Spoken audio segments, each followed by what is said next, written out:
Hello, everybody. You're reading with Jimmy. We're reading Alice's Adventures in Wonderland. This is Chapter 7, A Mad Tea Party. There was a table set out under the tree in front of the house, and the March Hare and the hunter were having tea at it. A Dormouse was sitting between them, fast asleep, and the other two were using it as a cushion, resting their elbows on it and talking over its head. Very uncomfortable for the Dormouse, thought Alice. Only as it's asleep, I suppose it doesn't mind. The table was a large one, but the three were all crowded together on one corner of it. No room, they cried out when they saw Alice coming.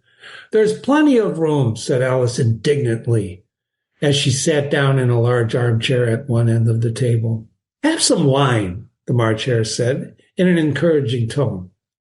Alice looked around the table, but there was nothing on it but tea. I don't see any wine, she remarked. There isn't any, said the March Hare. Then it wasn't very civil of you to offer it, said Alice angrily. It wasn't very civil of you to sit down without being invited, said the March Hare. I didn't know it was your table, said Alice. It's laid for a great many more than three. Your hair needs cutting. Your hair wants cutting, said the Hatter. He had been looking at Alice for some time with great curiosity, and this was his first speech. You should learn not to make personal remarks, Alice said with some severity. It's very rude. The Hatter opened his eyes very wide on hearing this, but all he said was, Why is a raven like a writing desk? Come, we shall have some fun now, thought Alice. I'm glad they've begun asking riddles. I believe I can guess that, she added aloud. Do you mean that you think you can find out what the answer to it? Said the March Hare. Exactly so. Then you should say what you mean, the March Hare went on. I do, Alice hastily replied. At least, I thought I meant what I said. That's the same thing, you know. Not the same thing a bit, said the Hatter. Why, you might as well just say that I see what I eat is the same as I eat what I see. You might as well just say, added the March Hare, that I like what I get is the same thing as I get what I like. You might as well say, added the Dormouse, which seemed to be talking in his sleep, that I breathe when I sleep is the same thing as I sleep when I breathe. It is the same thing with you, said the Hatter.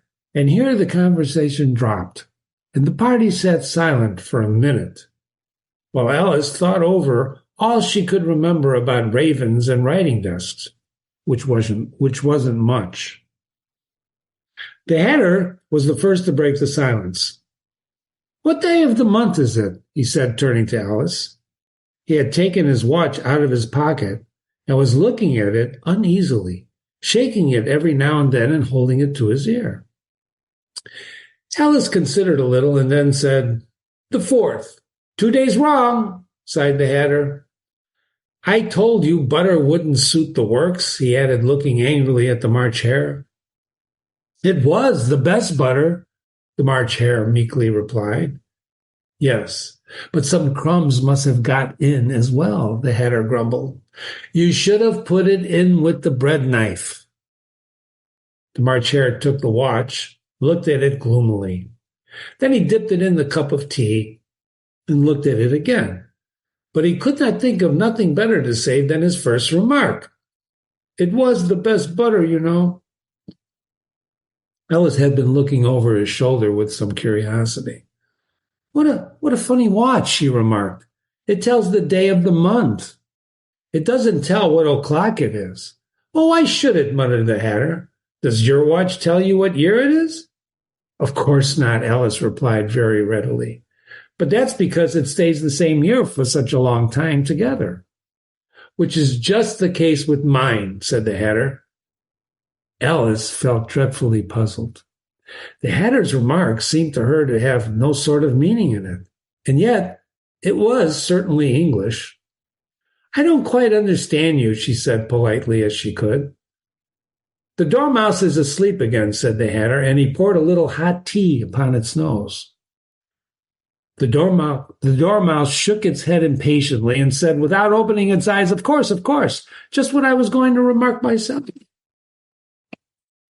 Have you guessed the riddle yet? The Hatter said, turning to Alice.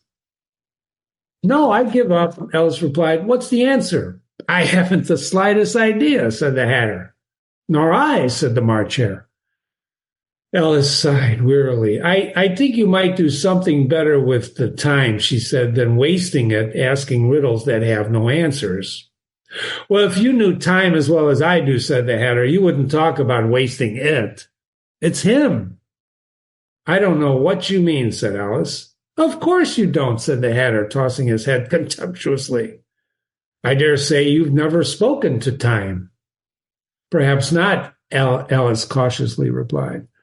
But I know I have to beat time when I learn music. Ah, that accounts for it, said the Hatter. He won't stand beating. Now, if you only kept on good terms with him, he'd do almost anything you'd like with the clock. For instance, suppose it were 9 o'clock in the morning. Just time to begin lessons. You'd only have to whisper to hint to time, and round goes the clock in a twinkling, and 1:30, time for dinner. I only wish it was, the March Hare said to itself in a whisper. That would be grand, certainly, said Alice, thoughtfully. But then I shouldn't be hungry for it, you know. Not at first, perhaps, said the Hatter, but you could keep it at 1:30 as long as you liked. Is that the way you manage? Alice asked. The Hatter shook his head mournfully. Not I, he replied. We quarreled last March, just before he went mad. You know, pointing his teaspoon at the March Hare. It was a great concert given by the Queen of Hearts, and I had to sing. Twinkle, twinkle, little bat, how I wonder what you're at. You know the song, perhaps? Well, I've heard something like it, said Alice. Well, it goes on, you know, the Hatter continued in this way. Up above the world you fly, like a tea tray in the sky. Twinkle, twinkle. Here the Dormouse shook itself and began singing in its sleep. Twinkle, twinkle, twinkle, twinkle. And went on so long that they had to pinch it to make it stop. Well, I hardly finished the first verse, said the Hatter, when the Queen bawled out, he's murdering time! Off with his head! How dreadfully savage, exclaimed Alice. And ever since that, the Hatter went on in mournful tone, he won't do a thing I ask. It's always 6 o'clock now. A bright idea came into Alice's head. Is that the reason so many tea things are put out here? She asked. Yes, that's it, said the Hatter with a sigh. It's always been tea time, and we've no time to wash the things between whiles. Then you keep moving around, I suppose, said Alice. Exactly so, said the Hatter, as things get used up. But what happens when you come to the beginning again? Alice ventured to ask. Suppose we change the subject, the March Hare interrupted, yawning. I'm getting tired of this. I vote that the young lady tells us a story. I'm afraid I don't know one, said Alice, rather alarmed at the proposal. And then the Dormouse shall, they both cried. Wake up the Dormouse! And they pinched it on both sides at once. The Dormouse slowly opened its eyes. I wasn't asleep, it said in a hoarse, feeble voice. I heard every word you fellows were saying. Tell us a story, said the March Hare. Yes, please do, pleaded Alice. And be quick about it, added the Hatter, or you'll be asleep again before it's done. Once upon a time, there were 3 little sisters, the Dormouse began in a great hurry, and their names were Elsie, Lacey, and Tifley, and they lived at the bottom of a well. What did they live on? Said Alice, who took a great interest in questions of eating and drinking. They lived on truckle, said the Dormouse after thinking for a minute or two. They couldn't have done that, you know, Alice greatly remarked. They'd all have been ill. So they were, said the Dormouse, very ill. Alice tried to fancy to herself what such an extraordinary way of living would be like, but it puzzled her too much. So she went on. But why did they live at the bottom of the well? Take some more tea, said the March Hare to Alice, very earnestly. I've had nothing yet, replied Alice, offended at an offended tone, so I can't take more. You mean you can't take less, said the Hatter. It's very easy to take more than nothing. Nobody asked your opinion, said Alice. Now who's making personal remarks? The Hatter said triumphantly. Alice didn't quite know what to say to this. So she helped herself to some tea, bread and butter, and then turned to the Dormouse and repeated her question. Why did they live at the bottom of the well? The Dormouse again took a minute or two to think about it. And then it said, it was a truckle well. There's no such thing, Alice was beginning very angrily, but the Hatter and the March Hare went on, shh, shh. And the Dormouse sulkily remarked, if you can't be civil, you better finish the story for yourself. No, please go on, Alice said humbly. I won't interrupt again. I dare say there may be one. One indeed, the Dormouse said indignantly. However, he consented to go on. And so these three little sisters, they were learning to draw, you know. What did they draw? Said Alice, quite forgetting her promise. Truckle, said the Dormouse, without considering at all this time. I want a clean cup, interrupted the Hatter. Let's all move one place, on. He moved on as he spoke, and the Dormouse followed him, and the March Hare moved into the Dormouse's place, and Alice, rather unwillingly, took the place of the March Hare. The Hatter was the only one who got any advantage from this change, and Alice was a good deal worse off than before, as the March Hare had just upset the milk jug into his plate. Alice did not wish to offend the Dormouse again, so she began very cautiously. But I don't understand. Where did they draw the truckle from? You can draw water out of a water well, said the Hatter. So I should think you can draw truckle out of a truckle well, huh, stupid? But they were in the well, Alice said to the Dormouse, not choosing to notice this last remark. Of course they were, said the Dormouse. Well in. This answer so confused poor Alice that she let the Dormouse go on for some time without interrupting it. They were learning to draw, the Dormouse went on, yawning and rubbing its eyes, for it was getting very sleepy. And they drew all manner of things, everything that begins with an M.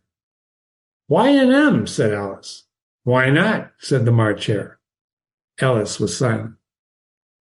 The Dormouse had closed his eyes by this time and was going off into a doze, but on being pinched by the Hatter, it woke up with a little shriek and went on.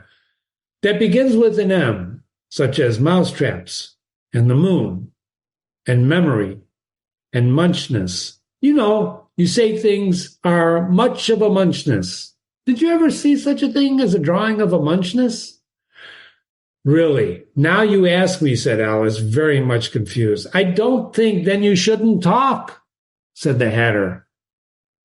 This piece of rudeness was more than Alice could bear. She got up in great disgust and walked off. The Dormouse fell asleep instantly, and neither of the others took the least notice of her going, though she looked back once or twice, hoping that they would call after her. The last time she saw them, they were trying to put the Dormouse into the teapot. At any rate, I'll never go there again, said Alice, as she picked her way through the wood. It's the stupidest tea party I ever had in my life. Just as she said this, she noticed one of the trees had a door leading right into it. That's very curious, she thought, but everything is curious today. I think I may as well go in at once, she said, and in she went. Once more, she found herself in the long hall and close to the little glass table. Now I'll manage better this time, she said to herself, and began by taking the little golden key, unlocking the door that led into the garden. And then she set to work nibbling at the mushroom, she had kept a piece in her pocket, till she was about a foot high. And then she walked down the little passage, and then she found herself at last in the beautiful garden, among the bright flower beds and the cool fountains. Thank you for visiting. That was Chapter 7 of Alice's Adventures in Wonderland. You're reading with Jimmy. This is Jimmy. You can email me your questions, comments, jimmy@readingwithjimmy.com, jimmy@readingwithjimmy.com. Thanks for coming by.